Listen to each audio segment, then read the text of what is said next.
Good morning, Nigeria. I like to say that TVC has a finger on the pulse and an eye on the street. And if it's a trending story, we are going to attempt to dissect it on here.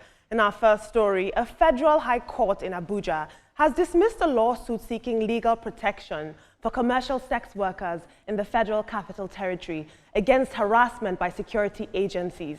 Now, Justice James Kolawole Omotosho ruled that prostitution is not a legally recognized right under Nigerian law and that sex workers could, in fact, be arrested and sentenced to 2 years in jail under the Penal Code. The sex worker had sued the FCT Minister Nyesom Wike and the Abuja Environmental Protection Board, arguing that their arrest violated their fundamental human rights.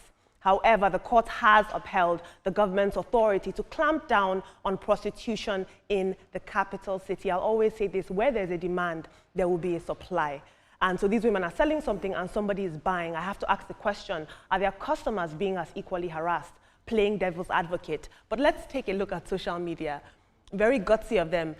Team CHRP says, while the court has upheld the legality aspect, it's important for society and policymakers to also address the deeper socio-economic issues that push many into such vulnerable situations. Beyond enforcement, we need conversations around protection, rehabilitation. I'll take another tweet right now. We've seen the rise of hookup culture, and we've seen what this does to young women and how it endangers their life. And so I would argue that this is not just them trying to prostitute, in quote. This is actually them fighting for their lives and the protection of their rights. But moving on now, in our next story, amidst all the ongoing tension in the Nigerian Senate between Senator Natasha Akpoti-Uduaghan and Senate President Godswill Akpabio, one particular lawmaker has caught the public's attention for his measured and composed approach to the situation. Take a look. 109 out of 250 million people. So it carries what we call integrity. And for the past 2 weeks, the integrity has gone down just because of mere trivial matter of allocating seats and so on. We don't want to know what is undercurrent. My own now is how to bring this integrity back. Once a damage is done, to bring it back is a long story. All of us must have to work. Now, Senator Ade Fadahunsi, representing Osun East, delivered this speech that many believe was a respectful call to order in the midst of all the heated exchanges we've seen between the two senators.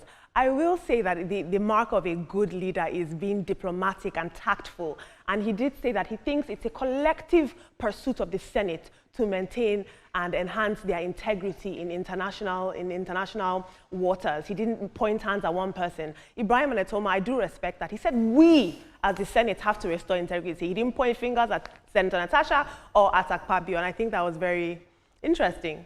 I take his position too, because my people say if a palm oil stains one finger, the whole hand is dirty.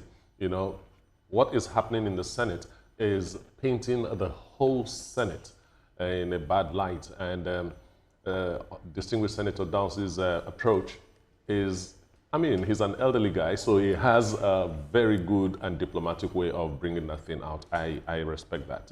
I think we've had a lot of, you know, defamatory issues coming from the Senate, you know, taking their attention from what is supposed to be, you know, making laws and all of that. Let me also quickly touch on the first story you talked about, which is prostitutes. Sex workers. Sex workers. Okay, pardon me. We always try to use euphemism, you know, just to make it look good, but that's the reality.